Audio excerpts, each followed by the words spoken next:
stupid old man. Hand over your retirement money to me, or get out of my home."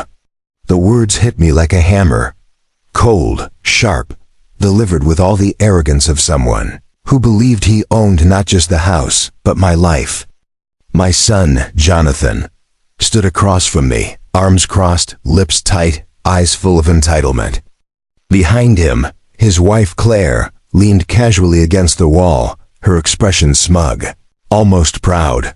I held my cup of tea for a moment too long, feeling the warmth slip away into my hands as my chest tightened.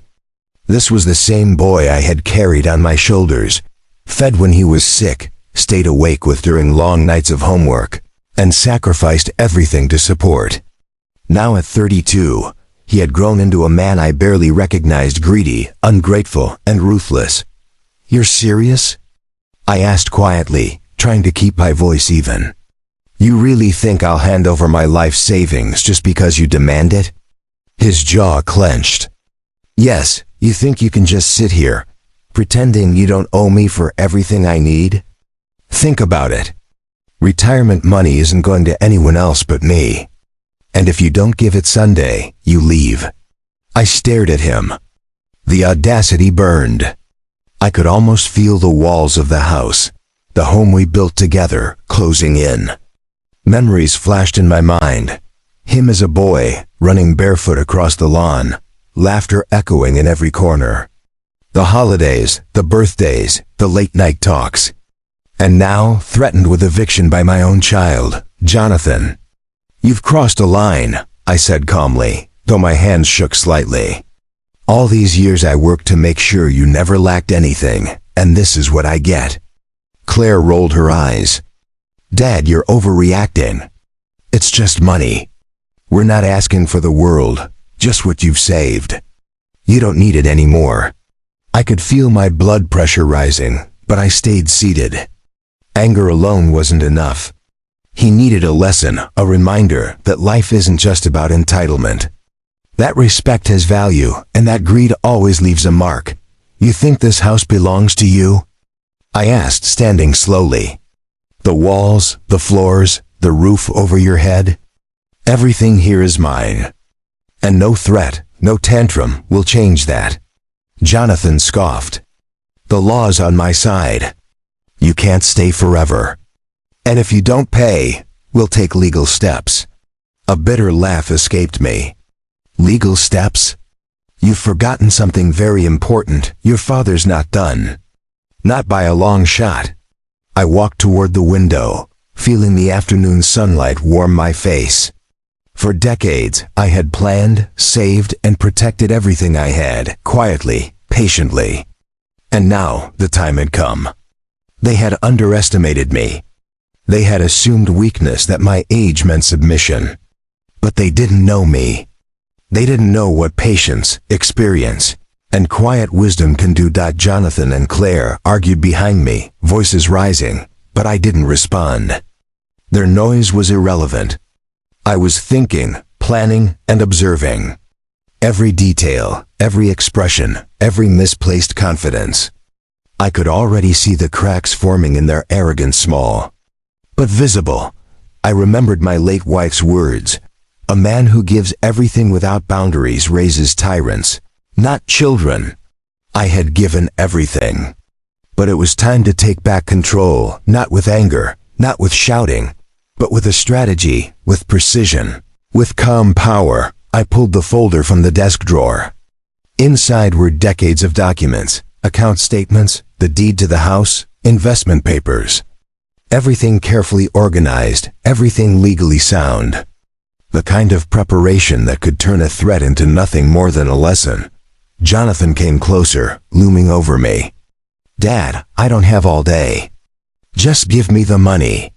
I looked up at him, calm and measured. "You want my money? Fine, but it comes with consequences. You think threats intimidate me? You think arrogance will make me obey? You're about to learn something very important." Claire gasped, her confident mask faltering for the first time. Jonathan froze mid-step, sensing the shift, but not understanding it yet. I smiled slightly, a small, almost imperceptible smile.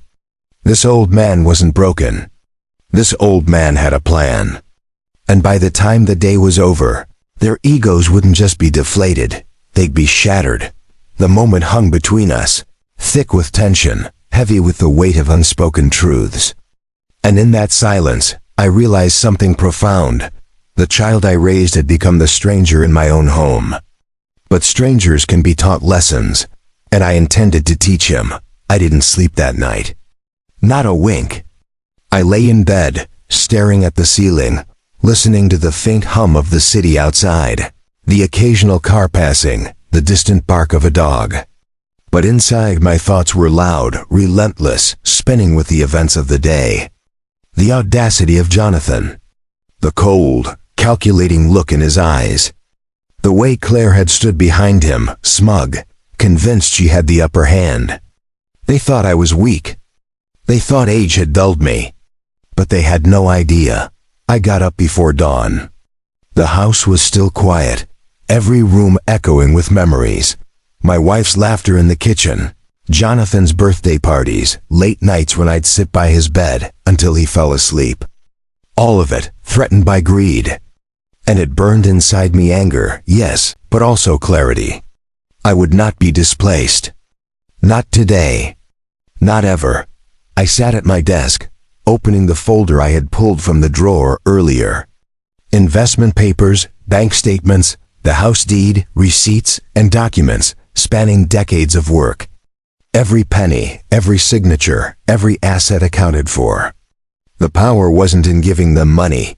It was in knowing exactly how far they could push me and making sure they never crossed the line again. The sun rose fully, spilling light across the room. I could feel it on my face, warm and steady, like a reminder that time hadn't diminished me. I dressed slowly, deliberately, choosing neutral colors, a beige shirt, gray trousers. No rush, no panic. Calmness was the first weapon. Downstairs I heard them. Jonathan pacing, Claire speaking softly but pointedly, trying to calm him. Their voices carried an arrogance that now somehow seemed brittle. I stepped into the kitchen, greeted them with a nod, and poured myself a cup of coffee. Neither of them noticed the slight smirk on my lips. They were too busy with their assumptions. Jonathan barked, "Dad, we're waiting. Are you ready to transfer the money, or do we need to start making arrangements for you to leave?" I set my cup down, hands steady. "You really believe that money is the solution here?" I asked. "That it will erase the mistakes, the disrespect, the years of taking me for granted?" Claire rolled her eyes, clearly expecting theatrics. "Dad, don't be dramatic. It's just what's fair." "We're entitled," I cut her off, voice calm but firm. "Entitled? You think entitlement gives you power over someone's life?" "It doesn't, not over me." Jonathan's face flushed. "So what, Dad? Are you refusing? After everything?" "Yes," I said simply. "I'm refusing. And here's why. Your arrogance blinded you. You think I'm just an old man with money to hand over. You don't realize that patience, experience, and quiet planning are stronger than any threat." He opened his mouth, but I raised a hand. "Listen carefully. I've spent my life preparing for emergencies, planning for everything. You didn't see it because you assumed the old man is weak. But weakness is deceptive." They both froze, uncertainty creeping into their faces. The room shifted. The dynamic changed. I wasn't trembling. I wasn't pleading. I was calm. I was the one holding the power now. I pulled out the house deed and placed it on the table, letting my fingers brush the edges lightly, as if reminding them of what was mine. Jonathan leaned forward, eyes narrowing. "What are you doing?" "Reminding you," I said quietly, "that this house, every asset I've built, every sacrifice I've made, is protected. Legally and morally. You can't take it with threats. You can't force me to obey." Claire's smug expression faltered slightly. "Dad, you can't be serious. You know we can Can what? I interrupted, voice rising just enough to cut through the tension. File papers, call lawyers, try to intimidate me? I've already done my homework. Every loophole, every move you think you can make, it's anticipated. I've spent decades preparing for people like you. Jonathan's hands trembled slightly as he reached for his phone. You're making a mistake. Just give us the money. I leaned forward, calm, steady. And lose my dignity? Lose my home? Hand over the fruit of my life's work to someone who doesn't respect me? No, that mistake would be yours, not mine. For the first time, I saw the uncertainty settle into their arrogance. Claire's posture stiffened. Jonathan's jaw tightened. The air was thick with tension. I had taken the first step in teaching them a lesson, but the work wasn't done. I stood, walking slowly toward the window. Outside, the neighborhood was waking up. Joggers, cars, kids heading to school. Life moving forward, indifferent to our drama. But inside these walls, a storm was brewing.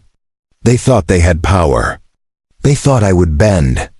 They had no idea what was coming. I smiled faintly, a quiet, almost invisible expression. You wanted me weak, I whispered to myself. You wanted fear. But you'll learn. Patience and preparation are stronger than threats and greed.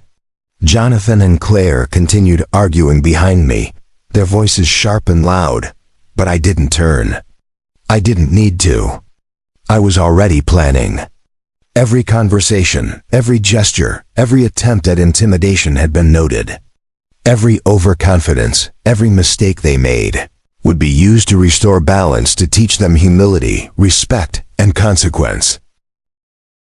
I reached the desk again, pulling out the legal papers Rachel, my lawyer, had prepared earlier. I didn't need to use them yet, but they were ready, waiting for the perfect moment. A quiet strength, like a coiled spring, ready to strike when the time was right. And I knew. That moment was coming. By evening, I was ready to act. Jonathan had not expected resistance. Claire had not anticipated strategy. They thought they controlled the game, but in truth, they were pawns. And I had been playing for decades. The night fell, heavy and quiet, and I sat by the window, planning. Sunday was approaching their deadline, but I wasn't afraid. Because patience, foresight, and the weight of experience were my allies. And by the time Sunday arrived, their arrogance would crumble. I smiled faintly, sipping my coffee. Tomorrow, the lesson would begin. Sunday was approaching, and the house felt like a pressure cooker. Every creak of the floorboards, every distant car horn, every shuffle in the kitchen reminded me of the tension coiling behind my walls. Jonathan and Claire were relentless, checking bank accounts, pacing, whispering sharp words to each other, but I remained calm. I had learned long ago that anger is a reaction. Strategy is a weapon. I spent the morning in my study, organizing documents, double-checking legal notices, reviewing all accounts, and confirming everything with Rachel, my lawyer. I wasn't doing this out of spite. I was doing it to set boundaries, to restore respect, and to ensure that greed never got the better of my life again. Around mid-morning, Jonathan stormed into my study. Dad, stop hiding behind papers. Just give us what we want. You're making this harder than it needs to be. His voice cracked slightly, betraying frustration he tried to hide. I looked up at him calmly. I'm not hiding. I'm preparing. And what you want is not just money, it's control. You want me to obey, to hand over my life's work because you feel entitled. That doesn't happen here. He ran a hand through his hair, exasperated. You're being ridiculous. You've worked hard, yes, but it's just money. Just a small fraction of your retirement. I smiled faintly. A small fraction to you is everything to me. And it's not about the money, it's about respect, about realizing that actions have consequences. Claire, who had been lurking behind him, finally spoke. Dad, don't be stubborn. This is unnecessary. Jonathan isn't trying to hurt you, he just... He just wants security. Security? I echoed. You call threat security? You call intimidation security. You've confused taking with earning, and now you think fear will make me comply. Their expressions flickered first annoyance, then unease. I could see it, cracks appearing in their armor of confidence. They were used to instant compliance from me, used to a quiet old man who never stood up. But that man no longer existed. I leaned back in my chair. Let me make this very clear. I'm not leaving this house. I'm not giving you the money. And any attempt to force me out will be met with consequences you are unprepared for. Jonathan's hands trembled slightly as he reached for his phone. You're bluffing. Dad, you can't. Bluffing? I cut him off, voice calm, deliberate. Jonathan, do you even know how many times I've been underestimated in my life? Do you know how many times people assumed I would break, fold, or give in? And do you know what happened? Every time I came out stronger, smarter, wiser, and you're just another test. Claire looked between us, unease growing. Dad, don't be dramatic. You're just scaring yourself. I shook my head slowly. No, Claire. Fear is what you use to control. Courage is what I use to protect. And this house, these assets, this life, it's mine to protect. And I will. I stood and walked toward the window, the sunlight falling on my face, illuminating my calm resolve. Outside, the world was moving, oblivious to the storm in our home. But inside, a quiet revolution was taking place. By afternoon, I had everything arranged. I called Rachel, confirming the legal notices were ready, printed, and notarized. Every possible move they could make had been anticipated. Every loophole blocked. And I felt a quiet satisfaction, not cruelty, not revenge, but a deep, solid sense of control returning to my life. Jonathan and Claire were pacing the house, unaware that each impatient step they took only strengthened my position. I had learned patience from decades of experience, from losses, from grief. And now, it was my greatest weapon. When evening came, Jonathan confronted me again. Dad, we're done waiting. If you don't cooperate, we'll take action tomorrow morning. I placed a hand on the stack of papers. Tomorrow morning? Good. Then you'll have time to see the truth. That this old man is not so easily defeated. That life has taught me lessons that you have yet to understand. That entitlement has limits and consequences. Their faces were pale now. The first threads of fear were creeping in. I could see it. The arrogance melting, the overconfidence cracking. They had counted on weakness, and instead, they faced something far more powerful: preparedness, clarity, and the unwavering will of someone who refused to be intimidated. Claire's voice wavered. Dad, this isn't necessary. We can talk about this. No, Claire, I said firmly. Talk is over. Action is the only teacher now. And you'll both learn, one way or another, that disrespect carries a price. The night fell with quiet weight. I sat by the window, sipping my tea, watching the streetlights flicker on. The house was calm for the moment, but tension lingered like smoke. Sunday was coming. The confrontation was inevitable. And when it arrived, they would not walk away unchanged. I wasn't just defending a house or money. I was defending my dignity, my life, and the principle that no one, especially not my own child, could treat me as disposable. And in that moment, I knew the lesson would be unforgettable. Sunday morning arrived quietly. Jonathan and Claire were tense, pacing, checking their phones, muttering threats under their breath. But I was calm, sitting at the dining table, coffee in hand, reviewing the final legal documents one last time. The air in the house was thick, heavy with anticipation, and I could feel it pressing on them even from across the room. Jonathan stepped forward, voice sharp. Dad, we mean it. Give us the money or leave. This is your last chance. I looked at him steadily, my calmness unsettling him. You've made your choices. You thought threats and arrogance could force me out. But you underestimated the man who raised you. Claire gasped, her confidence faltering. Dad, you don't. I don't negotiate with disrespect, I said firmly. And I don't respond to threats. This house, my savings, my life are mine to protect. And I will. I placed the lawyer's notice on the table. Jonathan and Claire froze as they read it. Boundaries, legal rights, documentation of their threats. Their faces went pale. For the first time, I saw fear, confusion, and regret. The power dynamic had shifted entirely. You can't do this, Jonathan stammered, voice cracking. I already did, I said softly. And now you will learn a lesson. Not with money, not with anger, but with consequence. The tension broke like a dam. Jonathan sank into a chair, defeated. Claire's posture crumbled, eyes wide. Silence filled the room, a silence louder than any shouting. I walked past them, calm, composed, and for the first time in months, I felt free. Free from their greed. Free from their disrespect.